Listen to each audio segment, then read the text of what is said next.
त्यो सुगन्धले मजाले यसलाई अझै उयो गर्छ कि मिठो बनाउँछ कि कस्तो मिठो बास्ना आएको गाइस हेर्नुहोस् है हाम्रो खुट्टा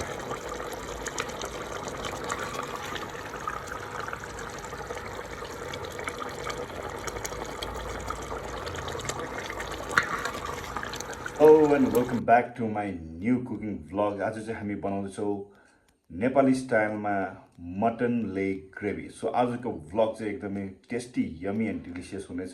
सो किप वाचिङ, कतिको टेस्टी हुनेछ हेर्दै गर्नु होला। अनि हामी के इन्ग्रिडियन्ट्स युज गर्छौँ त्यो पनि हजुरहरूलाई यो भिडियोमा बताउनेछु है त ल।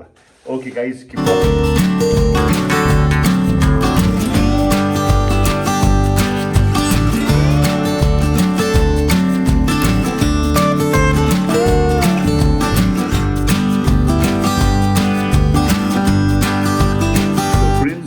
यो चाहिँ हाम्रो इन्ग्रिडियन्ट्स आजको लागि होइन।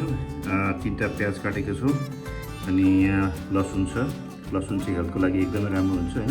प्याज चाहिँ जति तपाईँले राम्रो बेसी काट्यो त्यति नै ग्रेभीको लागि एकदमै बेस्ट हुन्छ।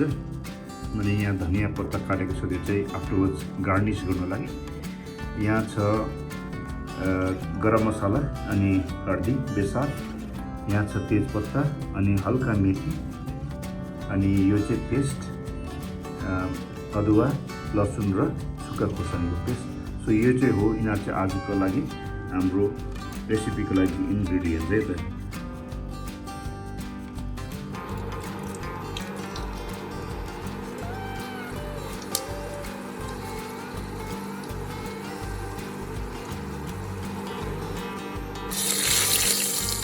सो फ्रेन्ड्स, पहिला मेथी हाल्ने, अनि मेथी हालिसकेपछि तेजपत्ता सेकेन्डमा हालेर एकछिन त्यसलाई फ्राई गर्ने।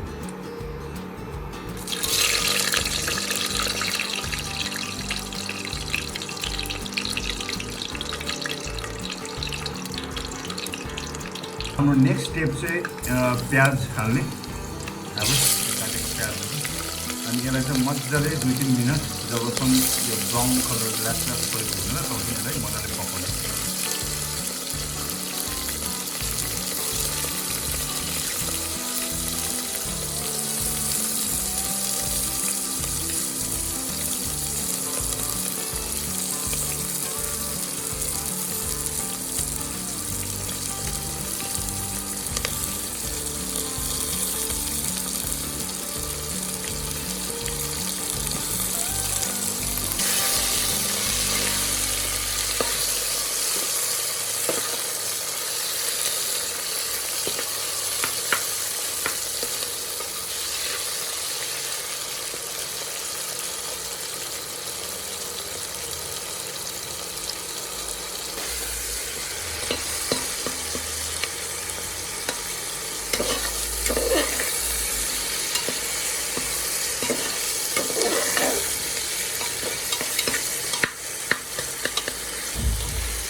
सो फ्रेन्ड्स, हाम्रो चाहिँ प्याज मजाले राम्रोसँगले भुटिसकेको छ। अब चाहिँ त्यसमा हामी खसीको खुट्टा हालेर मजाले 2-3 मिनट मजाले त्यसलाई भुट्ने।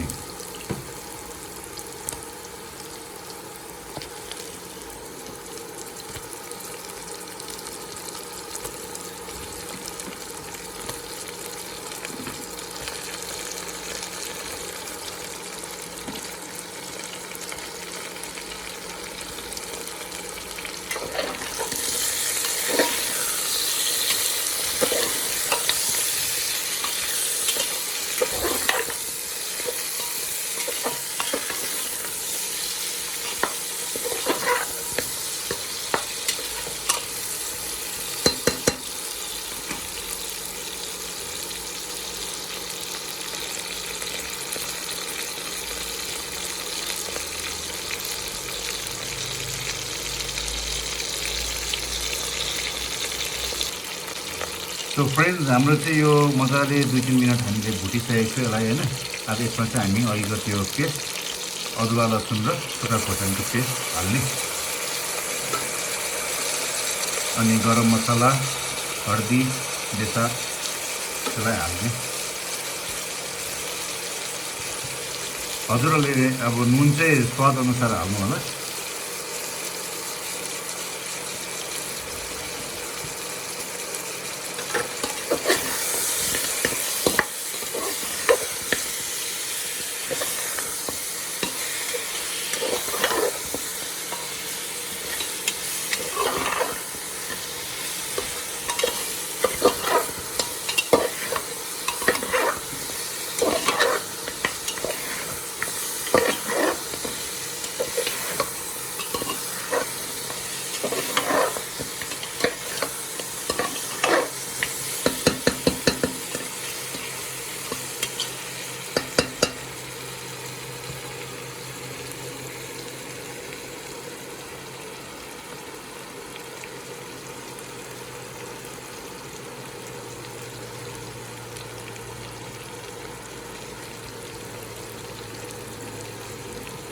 सो फ्रेन्ड्स हाम्रो चाहिँ मसला मजाले पाकिसकेको छ अनि यो खुट्टा पनि मजाले यसमा फ्राई भइसकेको छ।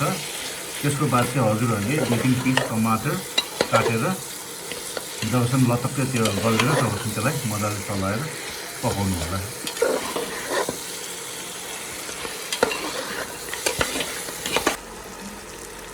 सो गाइज हाम्रो त्यो टमाटर पनि लतक्कै गलिसकेको छ। अब चाहिँ पालो आयो पानी हाल्ने। पानी हालेपछि यसलाई 2-3 सिटीसम्म यसलाई पकाउनु होला।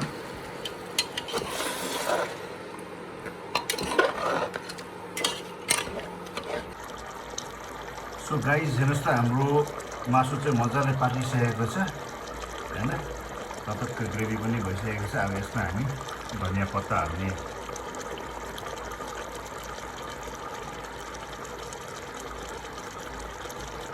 धनियाँ पत्ताले झन् मजाले यसको त्यो सुगन्ध नै मजाले यसलाई अझै गर्छ, मिठो बनाउँछ।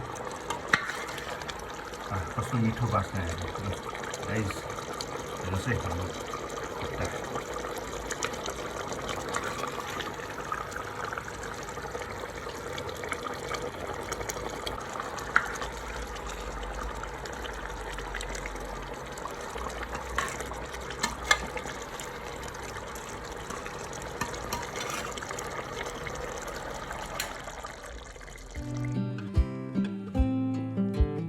So let me try guys, कस्तो भएछ खसीको खुट्टा।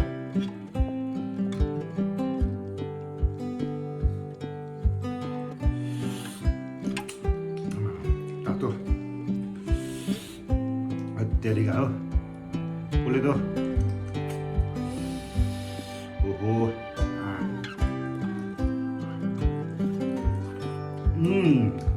दामी।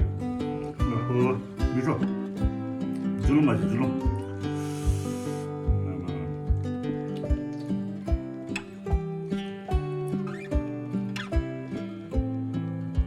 सो बेस्ट भएछ है।